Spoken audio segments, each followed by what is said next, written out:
नमस्कार, good evening, सत श्री अकाल। क्या हालचाल। सीधी बात नो बकवास में एक बार फिर से आप सभी का स्वागत है। आज के इस वीडियो में हम इस चैप्टर के एक इम्पॉर्टेंट टॉपिक पर डिस्कस करेंगे जिसका नाम होगा परमाणु स्पेक्ट्रम। ठीक है, साथ में हम इसी वीडियो में हाइड्रोजन से निकलने वाले स्पेक्ट्रमों की भी बातें करेंगे। ठीक है, तो ये टॉपिक इस चैप्टर के लिए लास्ट टॉपिक होगा और काफ़ी इम्पॉर्टेंट होगा। ठीक है, तो आप इस वीडियो को अंत तक जरूर देखिएगा। यदि पसंद आएगा तो लाइक शेयर सब्सक्राइब जरूर करिएगा। पहले वीडियो को लाइक कर दो और चैनल को सब्सक्राइब कर दो। अरे भैया, आप ऐसे इतना प्यार से बोलोगे तो ये लाइक भी नहीं करेंगे और सब्सक्राइब भी नहीं करेंगे। ये तो उन्हीं को लाइक करते हैं ना जो इनको माँ की कसम देते हैं और फोन की कसम देते हैं। अरे नहीं छोटू, ऐसी कोई बात नहीं है। ये लोग बहुत ही अच्छे, मुझे पता है। वीडियो को लाइक भी करेंगे और चैनल को सब्सक्राइब भी करेंगे।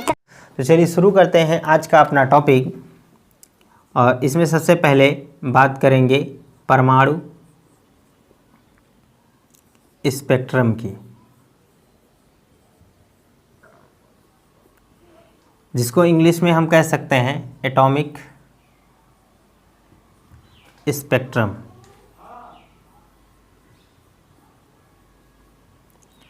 देखिए, इससे पहले हमने बोर के परमाणु मॉडल में आप लोगों को एक बात समझाया था कि प्रत्येक इलेक्ट्रॉन जो होते हैं एक निश्चित कक्षा में चक्कर लगाते रहते हैं। ठीक है, जो इलेक्ट्रॉन होते हैं वो नाभिक के चारों ओर एक निश्चित कक्षा में क्या करते हैं, चक्कर लगाते हैं। और जब तक इलेक्ट्रॉन निश्चित कक्षा में चक्कर लगा रहे होते हैं तब यह ऊर्जा का उत्सर्जन नहीं करते। लेकिन यदि कोई इलेक्ट्रॉन उच्च ऊर्जा स्तर से निम्न ऊर्जा स्तर में संक्रमण करता है यानी प्रवेश करता है तो वह अपने साथ एक ऊर्जा का उत्सर्जन करता है। अर्थात अगर यह ऊर्जा स्तर E2 है और यह ऊर्जा स्तर E1 है तो यदि कोई इलेक्ट्रॉन यहाँ से इसमें ट्रेवल कर रहा है यानी संक्रमण कर रहा है, 2 से 1 में आ रहा है, तो ये क्या करता है, ऊर्जा का उत्सर्जन करता है।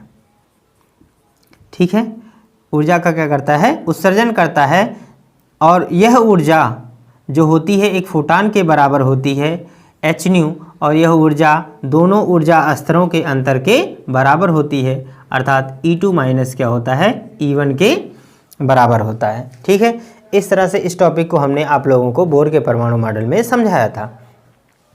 तो जो ऊर्जा उत्सर्जित होती है वह ऊर्जा सतत नहीं होती है। उत्सर्जित जो ऊर्जा होती है वह सतत नहीं होती है बल्कि डिस्क्रीट होती है यानी खंडों के रूप में विभक्त होती है, जिन्हें हम क्या कहते हैं, स्पेक्ट्रम कहते हैं। ठीक है, यदि इन स्पेक्ट्रमों को हम यहाँ पर परमाणु स्पेक्ट्रम की बात करेंगे तो यहाँ पर इसकी परिभाषा भी लिख लेते हैं। किसी परमाणु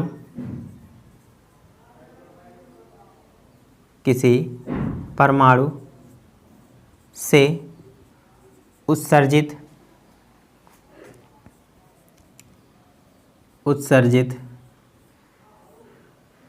विकिरण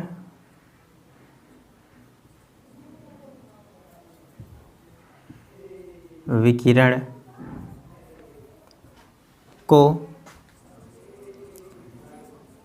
उसकी आवृत्ति या तरंगदैर्घ्य के बढ़ते या घटते क्रम में व्यवस्थित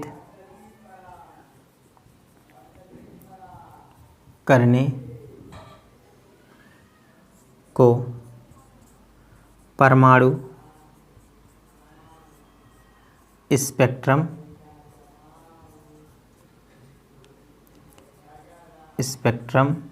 कहते हैं। ठीक है, क्या कहते हैं, परमाणु स्पेक्ट्रम कहते हैं। ठीक है, अब इसके बाद में प्रत्येक परमाणु से जब इलेक्ट्रॉन उच्च ऊर्जा स्तर से निम्न ऊर्जा स्तर में संक्रमण करता है तो ऊर्जा का उत्सर्जन होता है।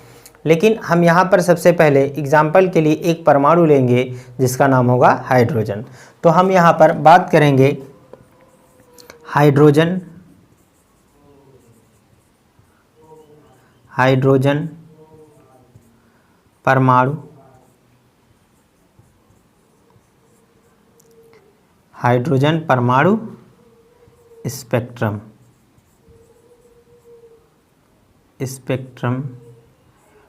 स्पेक्ट्रमी रेखाएं।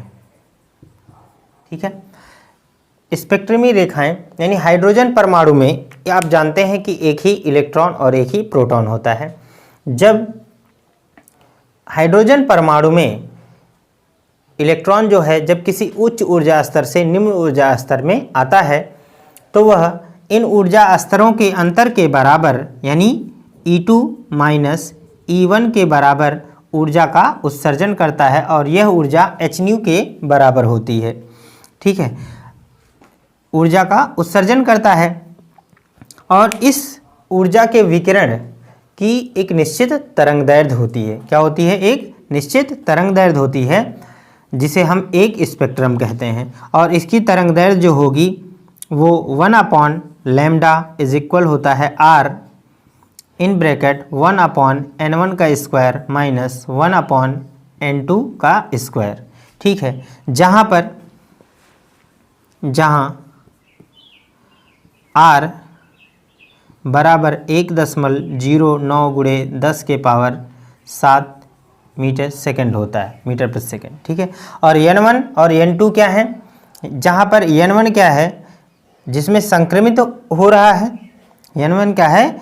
n1 बराबर जिस ऊर्जा स्तर में इलेक्ट्रॉन संक्रमण कर रहा है और n2 क्या है? जिस ऊर्जा से इलेक्ट्रॉन आ रहा है। ठीक है, यहाँ पर लिख सकते हैं n1 बराबर जिस ऊर्जा स्तर में इलेक्ट्रॉन संक्रमण कर रहा है, संक्रमण करता है। ठीक है, और n2 बराबर होता है जिस ऊर्जा स्तर से इलेक्ट्रॉन संक्रमण करता है।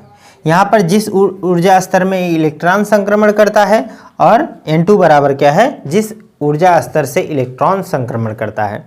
तो इस प्रकार से होगा हाइड्रोजन स्पेक्ट्रमी रेखाओं की तरंगदैर्ध्य हम इस फॉर्मूले की सहायता से ज्ञात कर सकते हैं।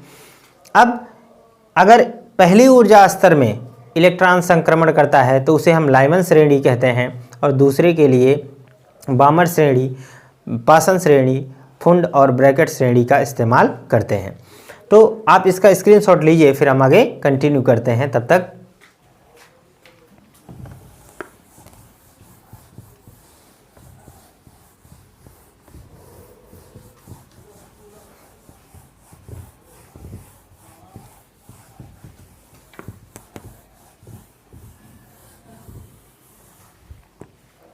अब यहाँ पर हम समझेंगे हाइड्रोजन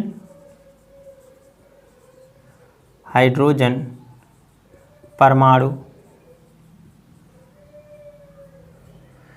स्पेक्ट्रमी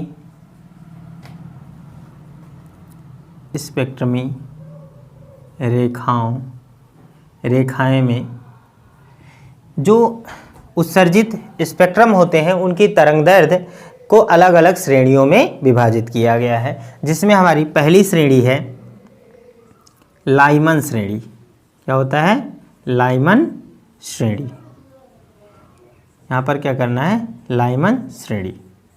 लाइमन श्रेणी क्या होता है? इसके लिए जो हमारा फॉर्मूला होता है, यदि कोई इलेक्ट्रॉन उच्च ऊर्जा स्तर से पहले ऊर्जा स्तर में संक्रमण करता है तो उसे हम उससे बनने वाले जो स्पेक्ट्रम होते हैं उनकी श्रेणी को हम लाइमन श्रेणी कहते हैं। यहाँ पर n1 बराबर क्या होगा? 1 होगा और n2 बराबर 2 भी हो सकता है, 3 भी हो सकता है, 4 भी हो सकता है एंड सो ऑन इनफाइनाइट, कुछ भी हो सकता है। ठीक है, तो हम यहाँ पर ये कह सकते हैं और यहाँ पर तरंगदैर्ध्य का जो फॉर्मूला होगा 1/λ बराबर आ जाएगा R और यहाँ फॉर्मूला हमने बताया था n1 square minus 1/n2 N2 का स्क्वायर, और लाइमन श्रेणी है इसलिए हम इस फॉर्मूले को ऐसा भी लिख सकते हैं 1/λ इज इक्वल R, और N1 की जगह पे क्या हो जाएगा 1/1 का स्क्वायर माइनस 1/N2 की जगह पे कोई भी वैल्यू हम रख सकते हैं। ठीक है, तो इस प्रकार से लाइमन श्रेणी के में उत्सर्जित जो विकिरण होते हैं उनकी तरंगदैर्ध्य को ज्ञात कर सकते हैं। दूसरा हमारा होगा बामर श्रेणी। इसी प्रकार बामर श्रेणी में जब इलेक्ट्रॉन उच्च ऊर्जा स्तर से दूसरे में संक्रमण करता है, अर्थात N1 बराबर 2 हो जाए और N2 बराबर 3, 4, 5 या एंड सो ऑन इनफाइनाइट कुछ भी हो सकता है, तो यहाँ पर 1/λ बराबर होगा R इज इक्वल 1/, जो N1 की जगह है वहाँ पर हम लिख देंगे 2 का स्क्वायर माइनस 1/N2 का स्क्वायर। ये हमारा होता है बामर श्रेणी के लिए। और इसी तरह से हम देखेंगे तीसरा हमारा होगा पासन श्रेणी। पासन श्रेणी, पासन श्रेणी में क्या होता है, N1 बराबर आपका हो जाएगा 3 और N2 बराबर हो जाएगा 4, 5, 6 एंड सो ऑन, इसी तरह से कोई भी वैल्यू हो सकती है। तो यहाँ पर हमारा मान निकल कर आएगा 1/λ बराबर R इन ब्रैकेट 1/3 का स्क्वायर माइनस 1/N2 का स्क्वायर। इस प्रकार से पासन श्रेणी में उत्सर्जित जो विकिरण होगा उसकी तरंगदैर्ध्य को हम फाइंड कर सकते हैं। आगे और भी श्रेणियां हैं, जैसे पासन श्रेणी के बाद आता है फुंड श्रेणी। फुंड श्रेणी, तो फुंड श्रेणी जो होता है उसके जो तरंगदैर्ध्य होते हैं वो हो जाएंगे N1 के लिए चौथा हो जाएगा, है ना, जब चौथे में संक्रमण करेगा। और यहाँ पर हम बात करेंगे N2 बराबर रहेगा 5, 6, 7 या फिर अनंत तक कुछ भी हो सकता है। तो यहाँ पर 1/λ बराबर आ जाएगा R, रेडबर्ग कांस्टेंट है, 1/ यहाँ पर आ जाएगा 4 का वर्ग और माइनस 1/N2 का स्क्वायर करेंगे। इस प्रकार से हमारा ये चौथा होगा फुंड श्रेणी। और एक श्रेणी और आती है जिसे हम कहते हैं ब्रैकेट श्रेणी। तो ब्रैकेट श्रेणी के लिए N1 बराबर हमारा हो जाएगा 5 और N2 बराबर हो जाएगा 6, 7, 8 और इसी तरह से अनंत। तो हम यहाँ पर कह सकते हैं 1/λ इज इक्वल हो जाएगा R इन ब्रैकेट 1/5 का स्क्वायर माइनस 1/N2 का स्क्वायर। इस तरह से हम हाइड्रोजन परमाणु से उत्सर्जित स्पेक्ट्रमी रेखाओं की तरंगदैर्ध्य के लिए इन सब सूत्रों का इस्तेमाल करेंगे। बहुत ही आसान है। यदि कोई इलेक्ट्रॉन उच्च ऊर्जा स्तर से पहले ऊर्जा स्तर में संक्रमण कर रहा है तो बनने वाली जो श्रेणी होगी वो लाइमन श्रेणी, दूसरे में संक्रमण कर रहा है तो बामर श्रेणी, तीसरे में संक्रमण कर रहा है तो पासन श्रेणी, चौथे के लिए फुंड श्रेणी और पांचवें के लिए ब्रैकेट श्रेणी होती है। इसके लिए हम एक डायग्राम भी अभी बनाएंगे और उसको आप अच्छे से देखेंगे तो आपको अच्छे से वो बातें समझ में आ जाएंगी। ठीक है, तब तक आप इसका एक स्क्रीनशॉट ले सकते हैं।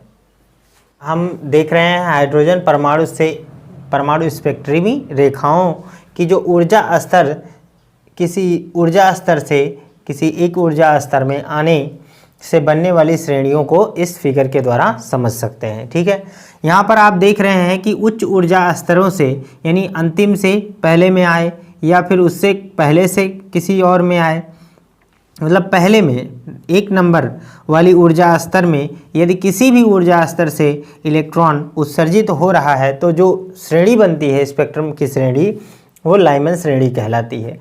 यहाँ पर आप देख रहे हैं कि यह ऊर्जा स्तर का बढ़ता क्रम है। ये ऊर्जा स्तर का बढ़ता हुआ क्रम, यहाँ माइनस से ऊपर संख्याएं क्या है, कम हो रही हैं, अर्थात -13.6 से -3.4 कम है, इससे ऐसे कम होता जाएगा, अर्थात यह ऊर्जा का क्या हुआ, बढ़ता हुआ स्तर होगा। आप जानते हैं बड़ी वाली संख्या के सामने माइनस लगा है तो ये कम है, और इस तरह से ऊपर बढ़ता हुआ क्रम है। ये उच्च ऊर्जा स्तर से निम्न ऊर्जा स्तर में प्रवेश हो रहा है। तो अगर पहले ऊर्जा स्तर में किसी भी ऊर्जा स्तर से इलेक्ट्रॉन संक्रमित हो रहा है तो जो श्रेणी बनती है उसे लाइमन श्रेणी कहते हैं। इसी तरह से अगर दूसरे ऊर्जा स्तर में संक्रमण हो रहा है तो उसे बामर श्रेणी कहते हैं। अगर तीसरे ऊर्जा स्तर में संक्रमण हो रहा है तो इसे हम क्या कहते हैं, पासन श्रेणी। और चौथे के लिए यहाँ पर क्या है, ब्रैकेट श्रेणी बनी हुई है। फिर यहाँ पर अंतिम से किसी भी ऊर्जा स्तर से अगर यहाँ पर दिया है पांचवें ऊर्जा स्तर में संक्रमण हो रहा है तो उसे हम क्या कहते हैं, फुंड श्रेणी। ये फिगर आपके लिए काफ़ी यूजफुल होगा, आप इसे ज़रूर लर्न करिएगा, ठीक है। और इसके जो फॉर्मूले हैं, जो बेसिक फार्मूला हमने बताया था अभी आप लोगों को, तरंग दैर्ध्य के लिए 1/λ बराबर होता है r ब्रैकेट में 1/n1² माइनस 1/n2²। इसे आप जरूर याद रखिएगा। ये केवल हाइड्रोजन से उत्सर्जित होने वाले स्पेक्ट्रमों के लिए है। अगर हम बात करें किसी भी परमाणु से, किसी भी परमाणु से उत्सर्जित स्पेक्ट्रमी रेखाओं की तरंग दैर्ध्य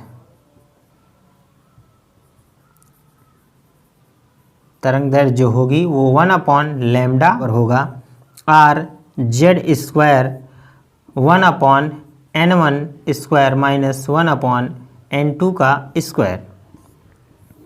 ठीक है। इस फार्मूले की सहायता से आप किसी भी परमाणु से, चाहे हाइड्रोजन हो, हीलियम हो, लिथियम हो, किसी भी परमाणु से उत्सर्जित स्पेक्ट्रम के तरंग दैर्ध्य को ज्ञात कर सकते हैं। अब यहाँ पर बात आती है जेड क्या है।